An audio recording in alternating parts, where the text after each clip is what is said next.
The sound of the slap echoed through the upscale Korean barbecue restaurant like a gunshot. Every conversation stopped. Every pair of chopsticks froze midair. Every head turned toward the corner table where Deborah Williams stood, her hand still raised, her chest heaving with rage, staring down at the man whose cheek now bore the red imprint of her palm.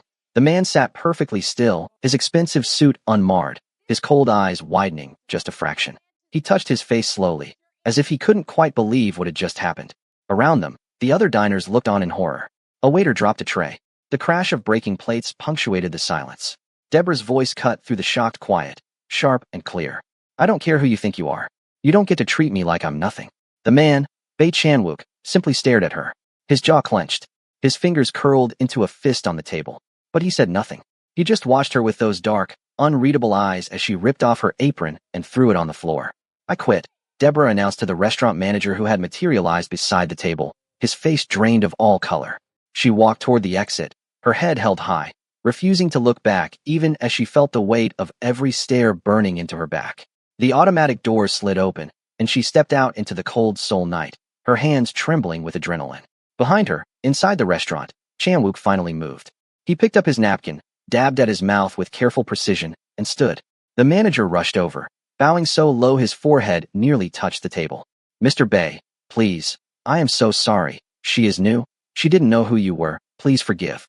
Chan-wook held up one hand. The manager's desperate apologies died in his throat. "What's her name?" Chan-wook asked, his voice quiet, almost curious. "Deborah, sir. Deborah Williams. She's from Nigeria. She's only been working here for—" "Find out where she lives?" Chan-wook interrupted. He straightened his tie, his expression giving nothing away. "I want her address by tonight." The manager nodded frantically, relief and terror warring on his features. As Chan-wook walked toward the exit, every person in the restaurant remained frozen, afraid to move until he was gone. The VIP section, usually reserved for men like him, sat empty. He had been sitting in the main dining area that night, keeping a low profile for a business meeting that had been canceled. A random choice that had led to this moment. Outside, the winter wind bit through Chan-wook's clothes, but he barely felt it. He stood on the sidewalk, looking in the direction Deborah had gone, though she had long since disappeared into the maze of Gangnam streets. His assistant, Mr. Park, appeared at his elbow, always hovering nearby, always ready. "Sir, should I?" "Yes," Chan-wook said. "Find her. 3 weeks." That's how long it had been since Deborah Williams had arrived in Seoul with nothing but a battered suitcase and a desperate hope that South Korea would offer her something Nigeria couldn't. Opportunities. Safety. A chance to send money home to her younger sister Chioma, who deserved a university education, who deserved more than the poverty that had defined their childhood in Lagos. But Seoul had been nothing like the K-dramas Chioma loved to watch. It was harsh and cold and exhausting. The language barrier felt like a wall she kept slamming into. People looked through her as if she were invisible, or worse, looked at her with barely concealed disdain. She was exotic when it was convenient, invisible when it wasn't. The job at Hanok Barbecue had been her third in as many months. The pay was slightly better than the others, and her coworker Min Seo had been kind, teaching her Korean phrases during their breaks, warning her about which customers to avoid, which ones had wandering hands, which ones complained no matter what. Some customers, Min Seo had told her just that morning, you just bow to. No matter what they say, no matter how they treat you. It's not worth the trouble. Deborah had nodded, but inside, something had rebelled. She had spent her whole life bowing to circumstances, to poverty, to men who thought they owned the world and everyone in it. She had come to Seoul to build something different, something better. And then he had snapped his fingers at her like she was a dog. Now, walking back to her tiny studio apartment in a neighborhood far from the glittering lights of Gangnam, Deborah felt the adrenaline draining away, replaced by a creeping dread. What had she done? She'd quit the best job she'd had in months. Rent was due in 5 days. Chioma's university fees were due in 2 weeks. The remittance she'd promised her mother was already late. Stupid, she whispered to herself in the empty street. So stupid. Hey besties, before you find out what happens next, if you're loving this story, hit that like button and subscribe so you never miss an upload. Drop a comment and tell me, have you ever stood up to someone powerful and immediately regretted it? Don't forget to tell me where in the world you are watching from. Now let's get back to Deborah's story. Her apartment was on the 4th floor of a building with no elevator. She climbed the stairs slowly, each step heavier than the last. Inside, the space was barely large enough for a bed, a small table, and a hot plate. But it was hers. Or it had been, until tonight. She sat on the edge of her bed and pulled out her phone. 7 missed calls from Min Seo. She couldn't face those calls yet, couldn't face the questions, or the concern, or the inevitable, I told you so. Instead, Deborah opened the messaging app and stared at the last text from Chioma. It was a photo of her acceptance letter to the University of Lagos, her smile radiant, her hope palpable. I can't believe it. I'm going to make you proud, sister. Thank you for everything. Deborah's throat tightened.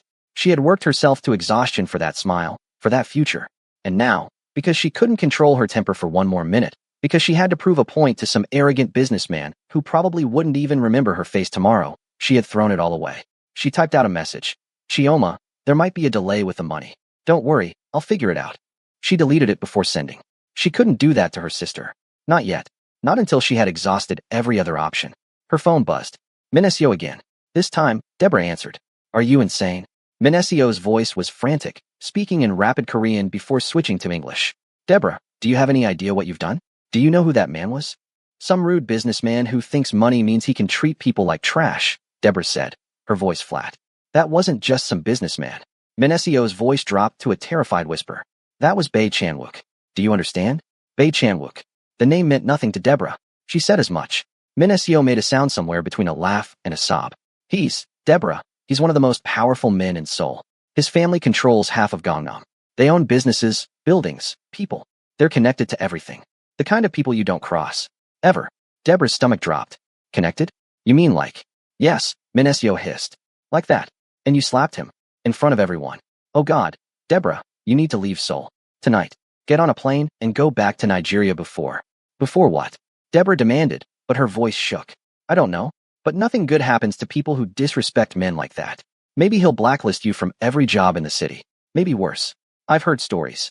I'm not running. Deborah interrupted, though fear was crawling up her spine. I can't. I have nowhere to go. Then pray, Minesio said. Pray he forgets about you. After they hung up, Deborah sat in the dark of her apartment, the city lights filtering through her thin curtains. She thought about praying, about all the prayers she'd sent up over the years, about how few of them seemed to get answered. Instead, she made a plan. Tomorrow she would start looking for a new job. She would grovel if she had to. She would do whatever it took to keep Chioma's dreams alive. But tonight, just for tonight, she let herself remember the look on that man's face when her hand connected with his cheek. The shock. The surprise. For just one moment, she hadn't been invisible. She had been seen. The knock on her door came at midnight. 3 sharp raps that made her heart stop. She had been lying in bed, staring at the ceiling, unable to sleep. Now she sat up, her pulse hammering in her ears. Who is it? She called out in Korean, her voice steadier than she felt. No answer. Just another 3 knocks, more insistent this time. Deborah climbed out of bed and crept to the door. Her apartment didn't have a peephole. She pressed her ear against the thin wood and heard nothing. Maybe it was a neighbor. Maybe it was nothing. She unlocked the door and opened it a crack. 2 men stood in the hallway, both wearing black suits despite the late hour, both with the kind of build that suggested they spent more time in gyms than offices. They looked down at her with expressions that gave nothing away. Ms. Deborah Williams? The taller one asked in accented English. Her hand tightened on the doorframe. Yes. Mr. Bay would like to speak with you. The fear she'd been holding at bay all evening crashed over her like a wave. I don't want any trouble. Tell Mr. Bay I'm sorry. It's not a request, the second man said, his tone leaving no room for argument. Please come with us. Deborah thought about slamming the door, about calling the police, about screaming. But she was a foreign worker in a country where she barely spoke the language, and these men worked for someone powerful. What could the police do? What would they even do for someone like her? Let me get my shoes, she said quietly. They waited while she slipped on her sneakers and grabbed her phone, her fingers shaking so badly she almost dropped it. She sent a quick text to Minesio. 2 men came to my apartment. They work for him. If something happens to me, she didn't know how to finish that sentence, so she just hit send and followed the men down the stairs. A black sedan waited on the street, its engine purring. One of the men opened the back door, and Deborah climbed in, her mind racing through possibilities, none of them good. The leather seats were butter soft, the interior smelling of expensive cologne and something else, power, maybe, or danger. The same thing, really. They drove in silence through the Seoul night, leaving her neighborhood behind, heading toward the glittering towers of Gangnam. Deborah watched the city slide past her window and wondered if she would see another sunrise. Have you ever been so terrified you couldn't think straight? Comment below, I want to hear your stories. And don't forget to like this video if you're on the edge of your seat. The car pulled up in front of an unmarked building, sleek and modern, all glass and steel. The men led her through a lobby where a security guard barely glanced up, then into an elevator that rose smoothly to the top floor. The elevator doors opened onto a hallway lined with abstract art, the kind that probably cost more than Deborah would earn in a lifetime. At the end of the hall, double doors stood open, revealing a private lounge bathed in soft amber light. And there, sitting in a leather chair with a glass of whiskey in his hand, was Bae Chan-wook. He looked different than he had in the restaurant. More relaxed, though no less intimidating. He'd removed his suit jacket, and his white shirt was rolled up at the sleeves. The red mark on his cheek had faded to a faint shadow. When he saw her, something flickered across his face. Amusement, maybe, or satisfaction. "Ms. Williams," he said, gesturing to the chair across from him. "Please sit." Deborah remained standing. "If you're going to kill me, just get it over with." Chan-wook's eyebrows rose.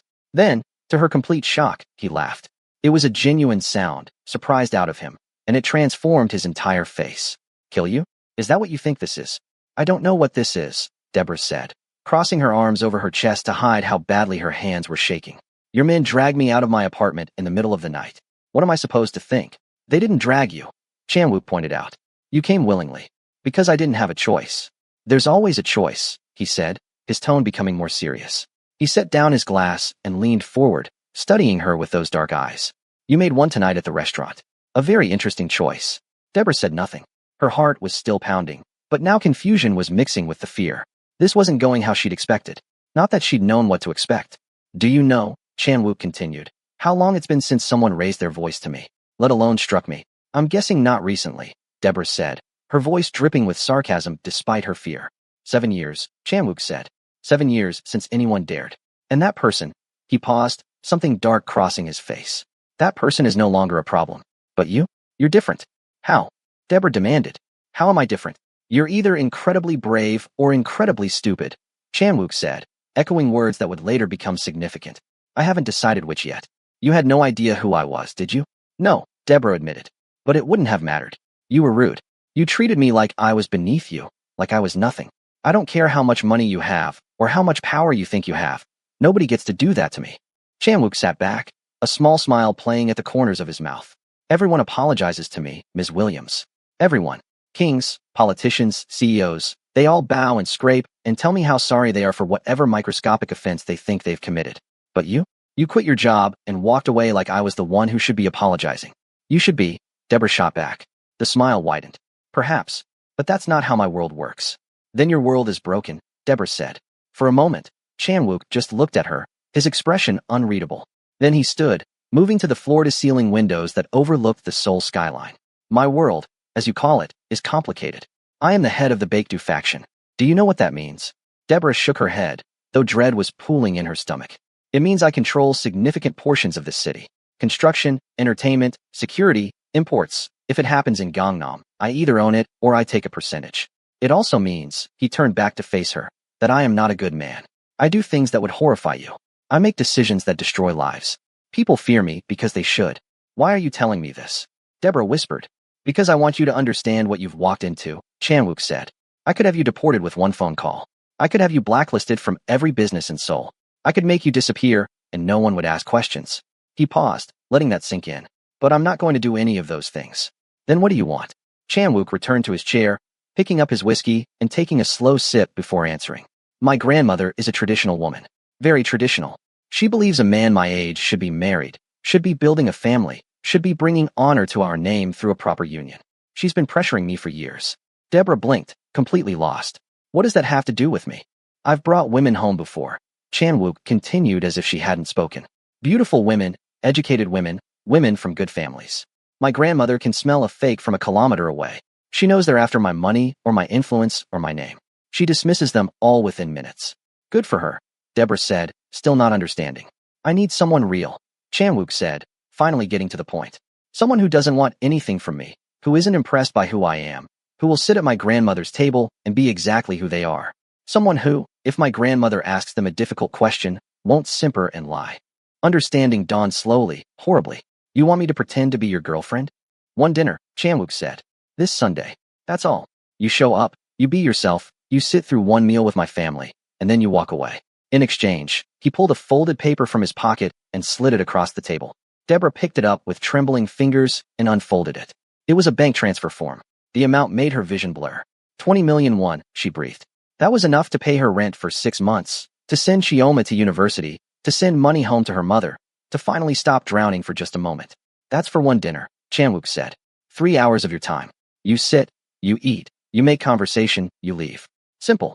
Nothing about this is simple, Deborah said, but her eyes kept drifting back to that number. 20 million won. It was more money than she'd seen in her entire life. Think of it as acting, Chanwook suggested. You pretend to be someone who might actually tolerate my company for a few hours. My grandmother is satisfied. Everyone goes home happy.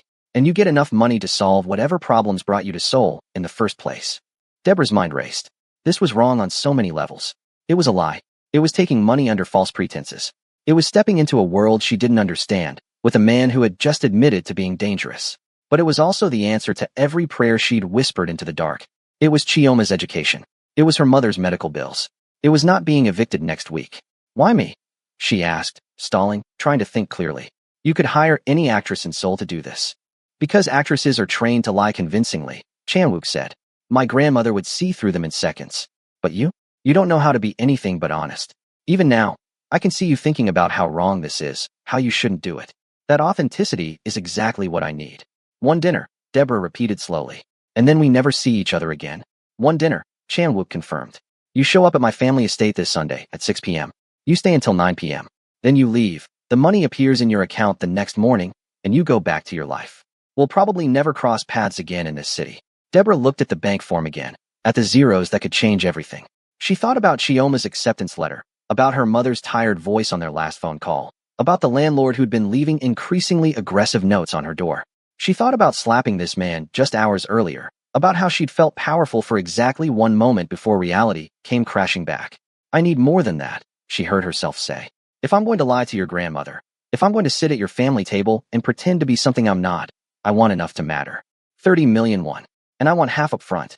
Chanwook's eyes narrowed. Then he laughed again, that same surprised sound. You're negotiating with me? Do you have any idea how many people would kill to have this opportunity? I don't care about other people, Deborah said, channeling every ounce of courage she had left. You came to me. You need me specifically. So my price is 30 million, half up front. Take it or leave it. For a long moment, Chanwook just stared at her. Deborah's heart hammered so hard she thought it might burst through her chest. She'd overplayed her hand. He was going to laugh in her face and have his men throw her out. Or worse. Then Chanwook smiled. 25 million. 15 up front, 10 after. That's my final offer. Deborah's knees went weak. She sat down abruptly in the chair she'd been refusing all night. Deal. Then we have an agreement, Ms. Williams. Chanwook pulled out his phone and made a quick call in Korean, too fast for Deborah to follow. When he hung up, he said, the first payment will be in your account within the hour. My assistant, Mr. Park, will contact you tomorrow with the details. He'll brief you on my family, on what to expect, on how to behave.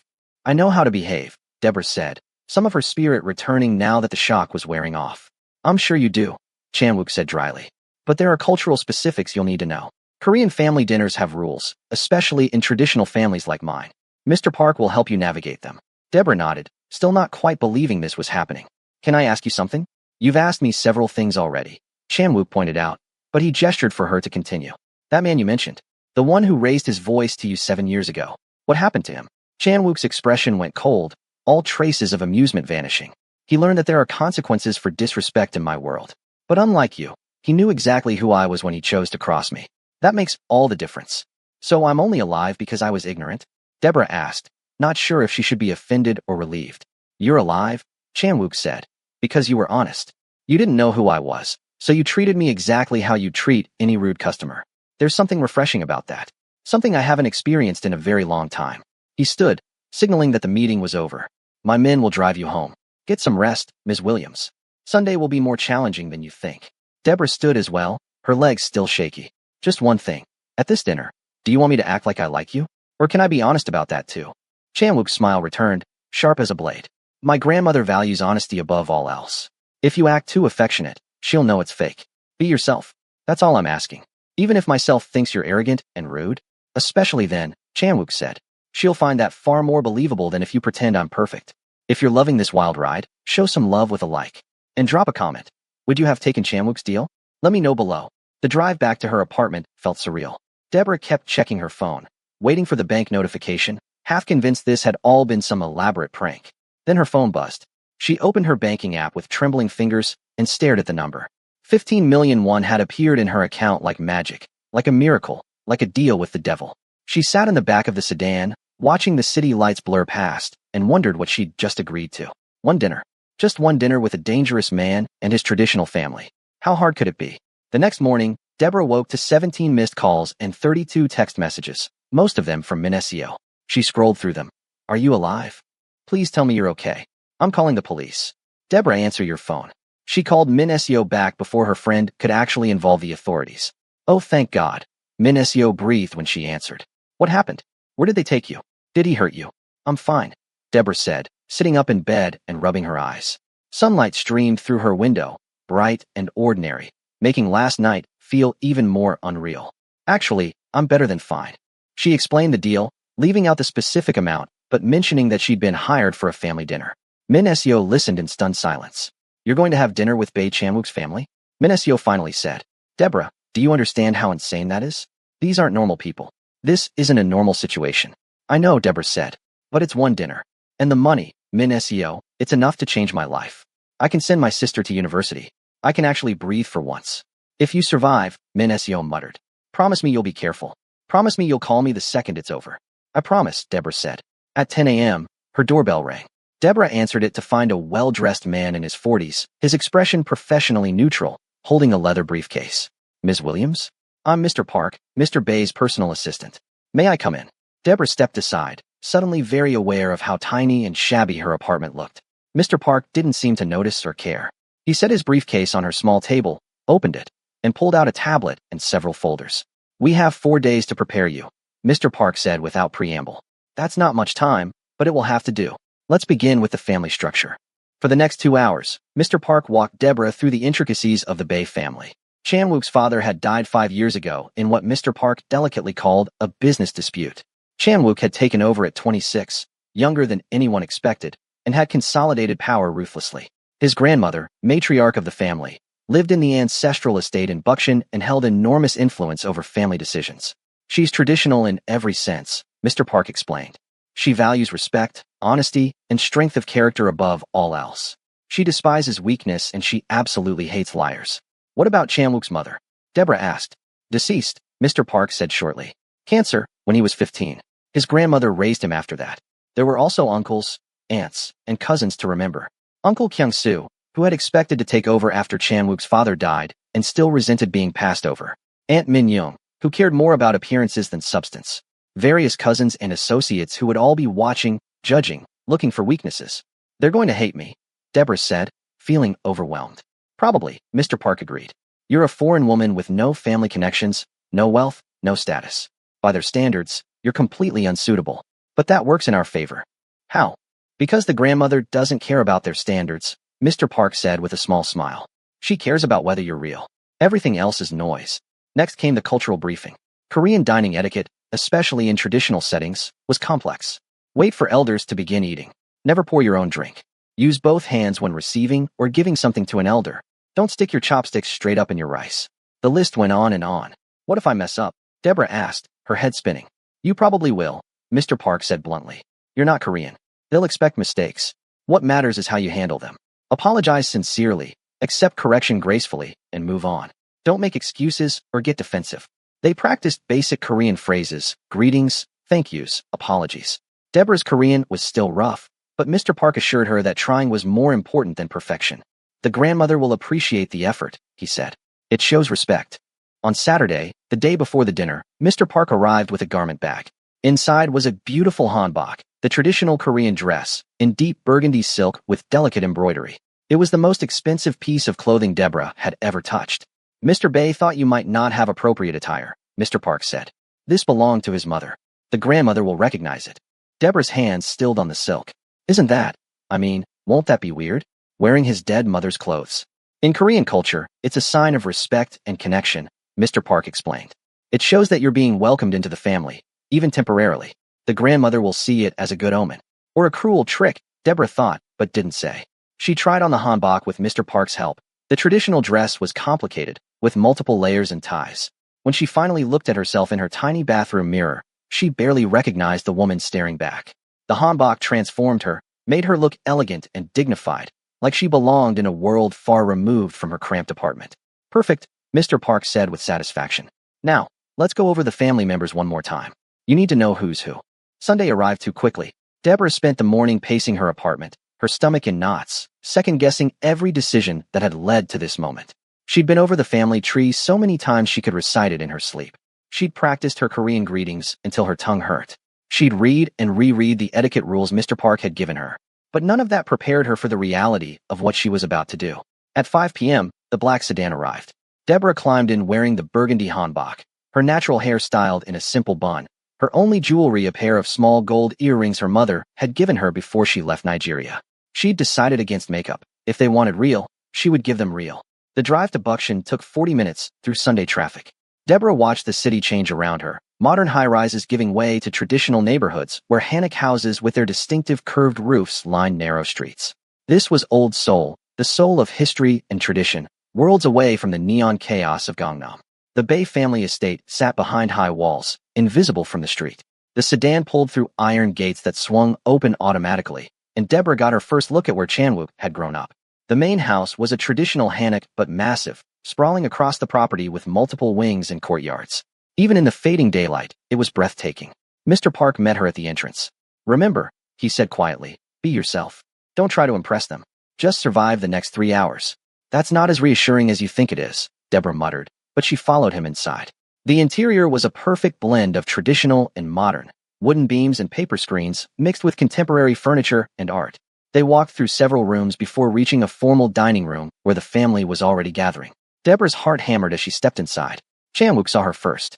He was dressed in a traditional hanbok as well, dark blue silk that made him look like he'd stepped out of a historical drama.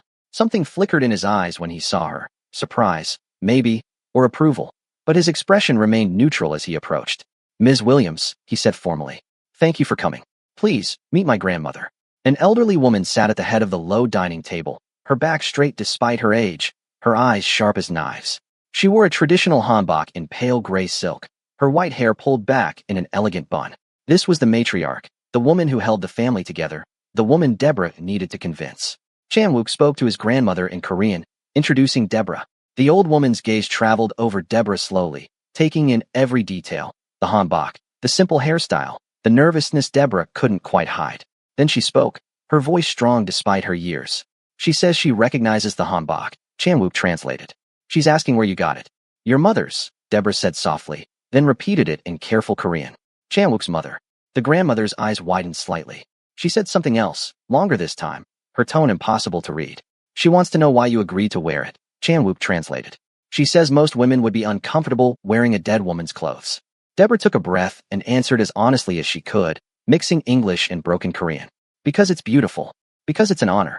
Because in my culture, we believe the dead stay with us through the things they loved. If I wear this, maybe she's here too, watching over this dinner."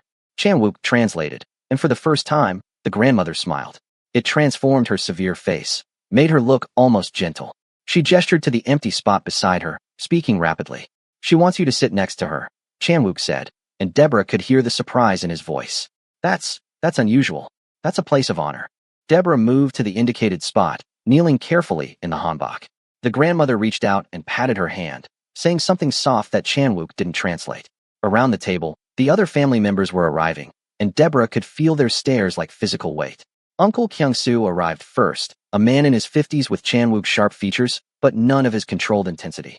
His eyes went cold when he saw Deborah sitting in the place of honor. He spoke to Chanwook in rapid Korean, his tone making his displeasure clear even if Deborah couldn't understand the words. Chanwook's response was brief and firm. Whatever he said made his uncle's jaw clench, but the older man took his seat without further argument. Aunt Min-young followed, dripping in designer labels and diamonds, her smile plastic as she greeted the grandmother and pointedly ignored Deborah. More family members filed in, cousins, associates, people whose names Deborah struggled to remember from Mr. Park's briefing. They all stared. They all whispered. None of them bothered to hide their shock at seeing a black woman in traditional Korean dress sitting beside their matriarch. The grandmother spoke again, her voice cutting through the murmurs. The room fell silent. Chanwook translated for Deborah's benefit. "She's telling them you're our honored guest tonight, and anyone who shows disrespect will answer to her." Deborah's throat tightened with unexpected gratitude. The old woman didn't know her, had no reason to defend her, but she was doing it anyway. Maybe this wouldn't be as terrible as she'd feared.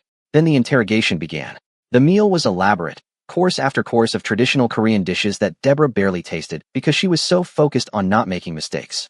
She watched the grandmother, mimicking her movements, waiting for elders to begin before touching her chopsticks, using both hands when receiving dishes passed to her.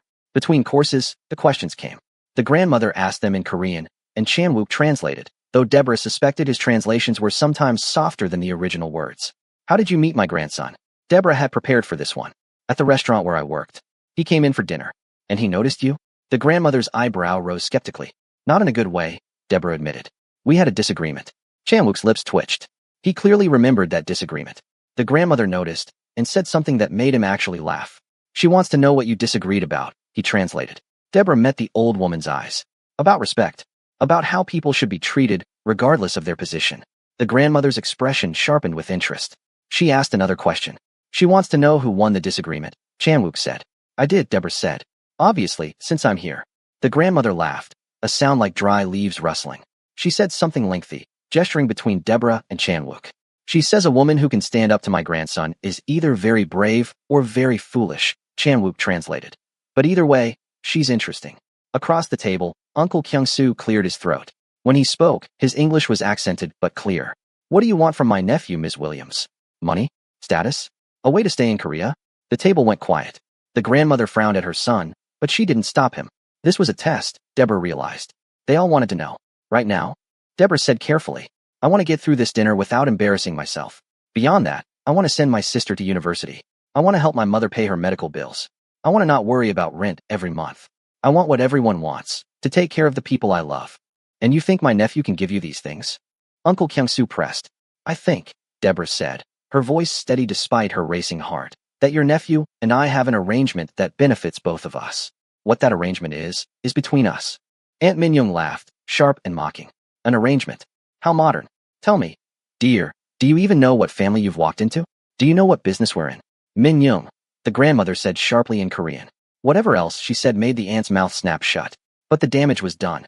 Deborah looked at Chan-wook and saw the truth in his eyes. She'd known, intellectually, that his family was involved in organized crime. But sitting here, surrounded by these people with their expensive clothes and cold eyes and casual mention of business, the reality hit differently. These weren't movie villains. They were real. And she was sitting at their table, wearing a dead woman's clothes, pretending to be something she wasn't. The grandmother spoke again, directly to Deborah this time, her tone gentler. Chan-wook translated. She's asking where you're from. Tell her about Nigeria. So Deborah did. She talked about Lagos, about growing up in a cramped apartment with her mother and sister, about her father who died when she was 12, about the markets and the music and the food she missed desperately. She talked about why she'd come to Seoul, the promise of opportunity, the chance to build something better. As she spoke, mixing English and broken Korean, she watched the grandmother's face soften. The old woman asked questions, real questions, about Deborah's family and her culture. She wanted to know about Nigerian traditions, about how families were structured, about what foods reminded Deborah of home. She says your mother raised you well, Chan-wook translated at one point. She can see it in how you carry yourself. Deborah's eyes stung with unexpected tears. Thank you, she managed in Korean. That means everything. The grandmother reached over and squeezed her hand again, and Deborah realized something surprising. She actually liked this woman. Despite everything, despite the lies and the arrangement and the wrongness of it all, there was something genuine happening at this table. After the meal, the grandmother insisted on showing Deborah the family garden. They walked slowly through the traditional Korean garden, paper lanterns lighting the paths, with Chan-wook following a few steps behind to translate. The grandmother spoke at length, pausing occasionally for Chan-wook's translation. She's telling you about when she was young, he said. She was from a poor family, nothing like this. When she married my grandfather, his family looked down on her the way my family looked at you tonight. The grandmother continued, her voice taking on a different quality. She says she had to prove herself every day. Chan-wook translated. She had to be smarter, stronger, more determined than anyone expected. She raised her sons to value strength of character over bloodlines. That's why. He paused, something flickering across his face. That's why she raised me to lead the family, even though I was young when my father died. She said I had her fire. The old woman turned to Deborah and spoke directly to her in careful, slow Korean. Deborah caught most of it. Something about fire, about strength, about seeing herself in Deborah. I'm not strong, Deborah said in English, then tried again in Korean. I'm just trying to survive. The grandmother smiled sadly and responded. Chan-wook translated, his voice quiet. She says that's what strength is. Surviving when everything tells you to give up. Standing up when it would be easier to bow. Slapping a powerful man when he forgets his humanity. Deborah's head whipped toward Chan-wook. You told her? I didn't have to, Chan-wook said with a slight smile. She asked the restaurant manager what happened that night. She knows everything. The grandmother spoke again, longer this time, her eyes moving between Deborah and Chanwook. She says she wants you to come back next week, Chanwook translated. She wants to teach you to make kimchi the traditional way. She says, he hesitated. She says she hasn't enjoyed a family dinner this much in years. Deborah's stomach dropped. Chanwook, that wasn't the deal. One dinner. We agreed. I know, he said, but I can't exactly say no to her. And he pulled out his phone, typed something, and showed her the screen. Another transfer notification. 10 million won. Consider it a renegotiation. Same rate per dinner. You can say no, but she'll be disappointed. Deborah looked back at the old woman, who was watching her with warm, hopeful eyes. Grandmother without grandchildren around, Deborah realized. Chanwook's sister was studying abroad. The cousins only came for formal occasions. This house, for all its beauty, was probably very lonely. One more dinner, Deborah heard herself say. Just one more. The grandmother beamed and said something that needed no translation. She was happy. As they walked back to the house, Chanwook fell into step beside Deborah. You did well tonight, he said quietly. Better than I expected. You expected me to fail? I expected you to be nervous and stiff and counting the minutes until you could leave, he admitted. Instead, you were honest. You connected with her. You made her laugh. I haven't seen her laugh like that since my father died. There was something in his voice, something raw and unguarded, that made Deborah look at him more closely. In the lantern light, he looked younger, less intimidating, almost vulnerable. She reminds me of my own grandmother, Deborah said. Back in Lagos. She died before I could come to Seoul. I miss her. They walked in silence for a moment. Then Chanwook said, the hanbok suits you. My mother would have liked you. You don't know that. I do, he said. She had a saying. Show me how someone treats a stranger, and I'll show you their character. You treat everyone the same, waitress or grandmother or mafia boss. That's rare in my world. Before Deborah could respond, Uncle Kyung-soo appeared on the path ahead, blocking their way. He spoke in rapid Korean to Chanwook, his tone aggressive. Chanwook's response was colder, sharper. The uncle's face darkened with anger. What's happening? Deborah whispered. Family politics, Chanwook said shortly. Nothing you need to worry about. But as Uncle Kyung-soo stormed past, shooting Deborah a look of pure venom, she thought she understood. She was disrupting something. Her presence here, the grandmother's approval, Chanwook's attention, it was shifting dynamics that had been set for years. And some people didn't like change. The drive home felt different than the drive there. Deborah sat in the back of the sedan, her mind spinning. 25 million won was now sitting in her account. She'd survived the dinner. She'd actually enjoyed parts of it. The grandmother liked her. Chanwook had looked at her like she was a person, not just a problem to be solved. And that was dangerous. Because this was supposed to be simple. One dinner, collect the money, walk away. But nothing about this felt simple anymore. Her phone buzzed. A text from Chanwook. Thank you. You exceeded all expectations. She typed back. One more dinner next week. Then we're done. That's it. His response came quickly. Of course. Whatever you say. But somehow, Deborah didn't believe him.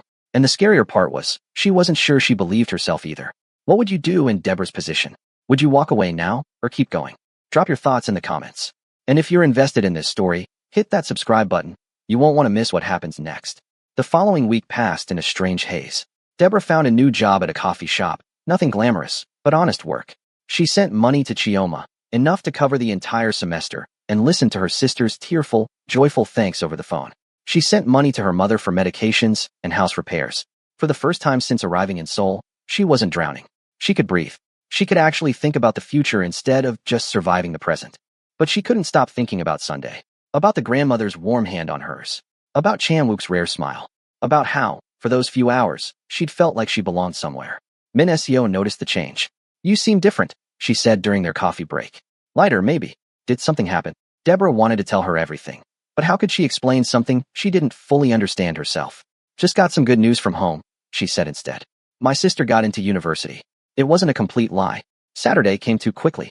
This time, when the black sedan arrived, Deborah was ready. She wore the hanbok again. It felt wrong to wear anything else, and she'd spent the week practicing her Korean with a language app. If she was going to do this, she was going to do it right. The grandmother greeted her like a long-lost granddaughter, pulling her into a surprisingly strong hug.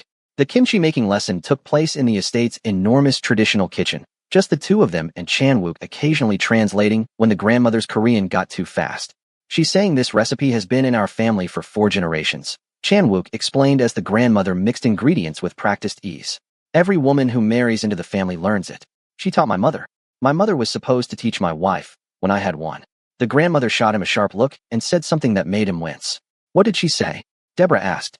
That I'm 31 years old and she'll be dead before I give her great-grandchildren at this rate. Chanwook translated dryly. Deborah laughed. She's not subtle, is she? Subtlety is for people who have time to waste, Chanwook said. She does not.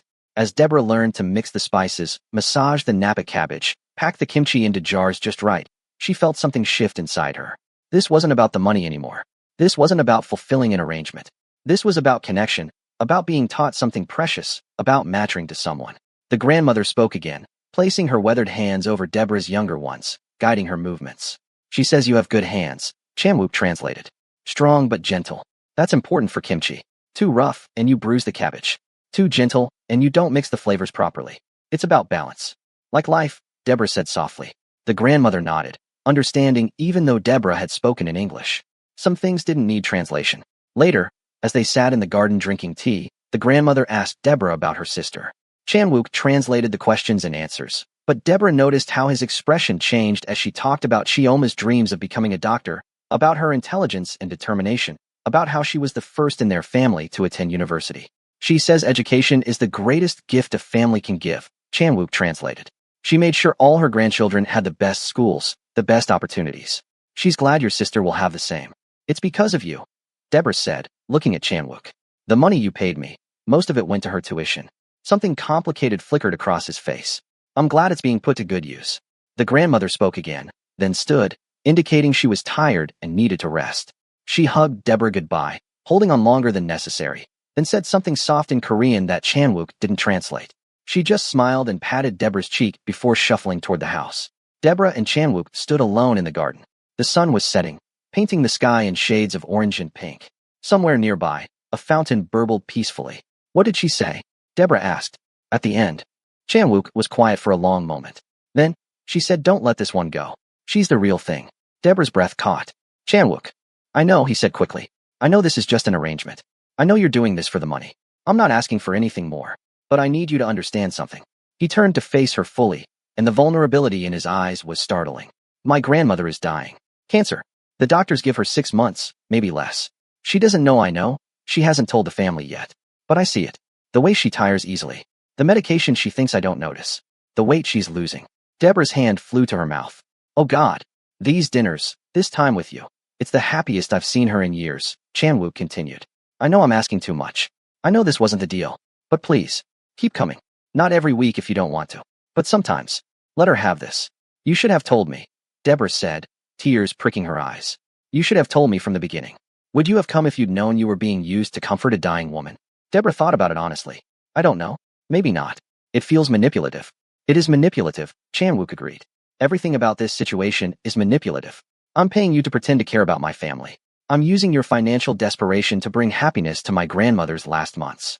I'm a bad person, Deborah. I told you that from the start. You're not, Deborah said, and she was surprised to realize she meant it. A bad person wouldn't care that his grandmother was happy. A bad person wouldn't notice she was sick. A bad person wouldn't feel guilty about any of this. Chanwook laughed, but it was a broken sound. You don't know the things I've done. You're right. I don't. And maybe I don't want to know. Deborah took a deep breath. I'll keep coming. Not for the money. You can stop paying me if you want. I'll come because your grandmother deserves to be happy. And because, she hesitated. Because I like her. And because this place, these dinners, they make me feel less alone in this city. I won't stop paying you, Chanwook said. That wouldn't be fair. You're giving up your time, taking risks by associating with my family. You deserve to be compensated. They stood there in the fading light, and Deborah realized that something had shifted between them. They weren't strangers anymore. They weren't just two people with a business arrangement. They were something else, something undefined, something that probably shouldn't exist, but did anyway. I should go, Deborah said, breaking the moment. Stay for dinner, Chanwook said. The family's coming again. They'll expect to see you. So Deborah stayed. And this time, when Uncle Kyung-soo made a snide comment about her presence, she shot back in halting Korean. Family isn't about blood. It's about respect. The grandmother cackled with delight, and even some of the cousins smiled. The weeks that followed fell into a pattern. Deborah would visit twice a week, Sunday dinners with the full family, and Saturday afternoons alone with the grandmother in Chanwook. She learned to make more traditional dishes. She practiced her Korean until she could hold basic conversations. She heard stories about Chanwook's childhood, about his father's death, about the family's history. And slowly, without meaning to, she started to care. She cared about the grandmother's health, noticed when she had good days and bad days. She cared about the tension between Chanwook and his uncle, the way power struggles played out in subtle gestures and coded language. She even cared about Chanwook himself, the way he carried the weight of his family's expectations, The way he was ruthless in business but gentle with his grandmother. The way he looked at Deborah when he thought she wasn't watching. One Saturday, 2 months into their arrangement, everything changed. Deborah arrived to find only Chan-wook waiting for her. The grandmother's not feeling well, he explained. She's resting upstairs. But she insisted I not cancel. She said you and I should spend time together anyway. They sat in the garden, awkward without the grandmother as a buffer.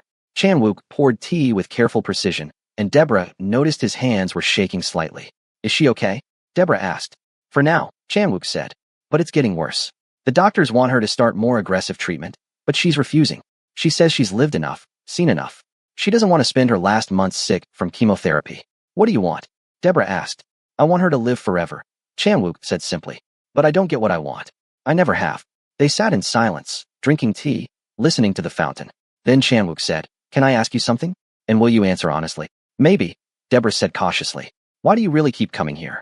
I know what you tell yourself, that you're doing this for the grandmother, for the money, because you have nowhere else to be on weekends. But what's the real reason? Deborah set down her teacup, taking time to form her answer. When I came to Seoul, I thought I was running towards something.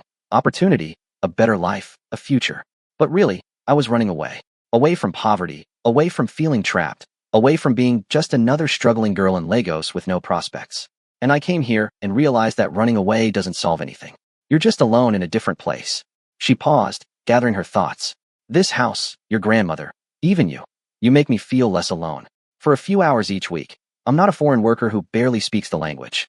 I'm not invisible. I'm part of something, even if it's temporary, even if it's not quite real. That's worth more than money. Chan-wook was quiet for a long time. Then he said, It's real for me. Whatever this is, it's the most real thing in my life. Before Deborah could respond, shouting erupted from the house. Chan-wook was on his feet instantly, his entire demeanor changing from vulnerable to dangerous in a heartbeat. Mr. Park rushed into the garden, his face pale. Sir, we have a problem. It's Seocho gang. They hit one of our warehouses an hour ago. 3 of our men are dead. They left a message. They're declaring war.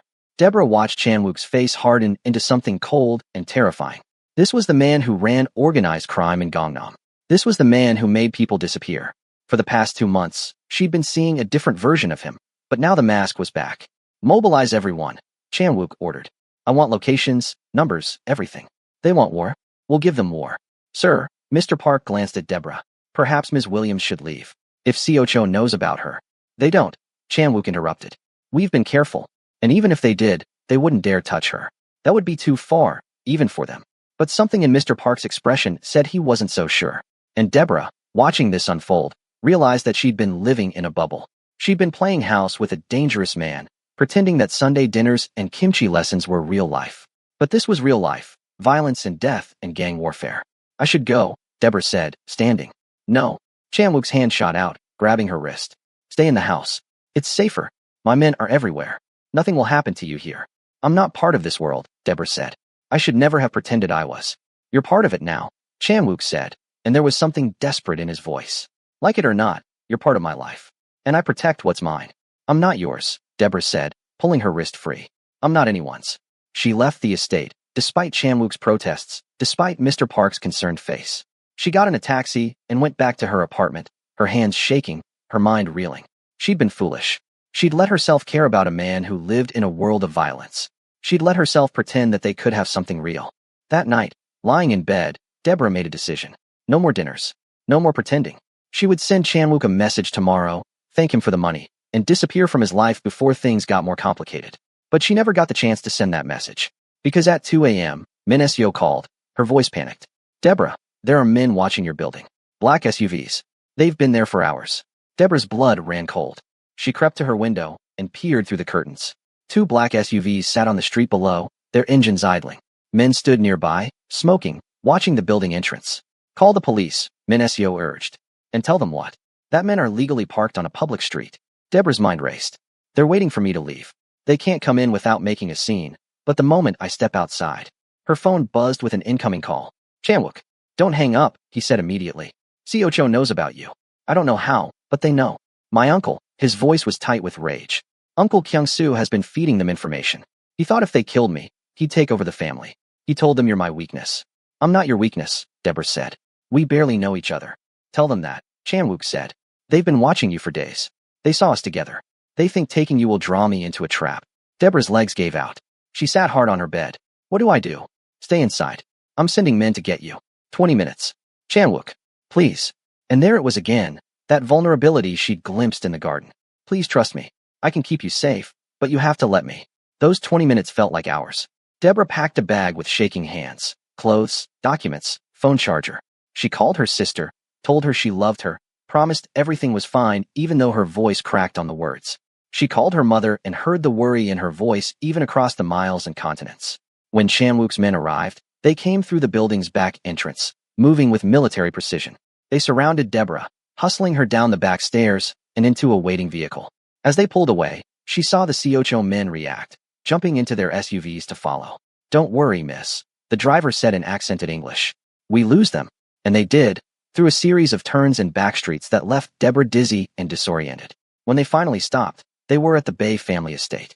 The gates swung open, and Deborah was rushed inside. Chanwook was waiting in the main hall, his face a thunderstorm. When he saw her, relief flashed across his features before the cold mask returned. You're safe now. No one can touch you here. For how long? Deborah demanded. Am I supposed to hide in your house forever? No, just until I end this. The way he said it left no doubt what ending this meant. Violence. Blood. Death. Don't, Deborah said. Please don't do this because of me. This isn't because of you. Chanwook said, though they both knew he was lying. Siocho has been pushing boundaries for months. This was inevitable. The grandmother appeared at the top of the stairs, moving slowly, leaning on her cane. She took in the scene, Deborah's frightened face, Chanwook's rage, the armed men stationed throughout the house, and understood immediately. She spoke in rapid Korean, her voice sharp. She's ordering me not to do anything rash, Chanwook translated. She says violence breeds violence, and this family has seen enough blood. Listen to her, Deborah pleaded. But Chanwook's phone was already buzzing. He answered, listened, and his face went deadly calm. They took one of my warehouses. They're holding the night crew hostage. They're sending me videos. He turned the phone so Deborah could see.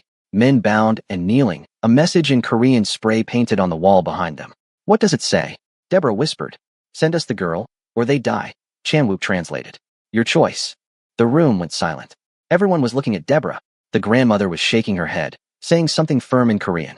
Mr. Park was on his phone, barking orders. And Chanwook was looking at Deborah like she was the only person in the world. I'll go, Deborah said. I'll go if it saves them. No. Chanwook's voice was absolute. You won't. I'll get them out another way. How many people have to die because I slapped you in a restaurant? Deborah demanded. Because your grandmother liked me? Because we played pretend for a few weeks? It wasn't pretend, Chanwook said quietly. Not for me. And I don't trade lives. I save my people. All of them. Including you. What happened next was a blur. Chanwook mobilized his entire organization. Hundreds of men descending on the warehouse where Siocho was holding hostages. It wasn't a rescue mission. It was war. Deborah stayed at the estate with the grandmother, watching news helicopters circle the Incheon district, hearing reports of gunfire and police sirens. The grandmother held Deborah's hand and spoke in Korean. Deborah's language skills had improved enough to understand. This was always going to happen. You didn't cause this. You just made him remember what he's fighting for. When Chanwook finally returned at dawn, he was bloodied but alive. The hostages were safe. Siocho's leadership was decimated. Uncle Kyung-soo had been banished from the family, sent away in disgrace. The cost had been high. Good men dead, buildings destroyed, a war that would have consequences for years, but it was over. Chanwook found Deborah in the garden, watching the sunrise. He sat beside her, exhausted, haunted by what he'd done. I should go, Deborah said. Back to my apartment, back to my life. This isn't. I can't be part of this world. I know, Chanwook said. I'll have Mr. Park arrange protection until you can leave the country safely. I'll pay for your flight home, give you enough money too. I don't want your money, Deborah interrupted. I never wanted your money. Not really. They sat in silence as the sun painted the sky pink and gold. Then Deborah said, Your grandmother has 6 months, you said? Maybe less now, after the stress of last night. Then I'll stay, Deborah decided. I'll keep coming to dinners. I'll learn her recipes. I'll listen to her stories. Not for money. Not because I have to. Because she deserves to be happy. And because, she finally looked at him. Because you deserve something real in your life. Even if it's scary. Even if it's complicated. Even if it started with a lie. Chanwook's hand found hers. Are you sure? My world is dangerous. Last night proved that. I'm sure, Deborah said. And she was. Besides, I already slapped one Mafia boss. What else can they do to me? He laughed, really laughed, and it was the most beautiful sound she'd ever heard. 6 months later, the grandmother passed away peacefully in her sleep, surrounded by family. Deborah was there, holding her other hand, speaking to her in fluent Korean about love and strength and found families. At the funeral, every major family in Seoul's underworld attended, and they all saw Deborah standing beside Chan-wook, not behind him, not as his property, but as his equal. She never went back to Nigeria. Seoul became home. The estate became home. Chan-wook became home. She finished her degree, started a foundation for immigrant workers, taught Korean kids about Nigerian culture.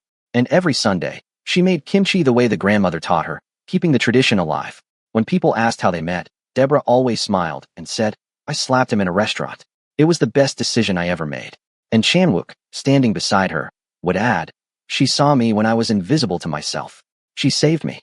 We saved each other," Deborah would correct. Because that's what love is. Two people who choose each other again and again, even when it's hard, even when it's dangerous, even when it starts with a lie that becomes the truest thing either of them has ever known. If you made it to the end of this incredible journey, you're amazing. Show some love by hitting that like button and subscribe for more powerful stories like this. Drop a comment and tell me, what did you think of Deborah and Chan-wook's story? What would you have done differently? Your engagement helps this channel grow and bring you more amazing content. Until next time, remember, sometimes the best things in life start with the courage to stand up for yourself, even when the whole world is watching.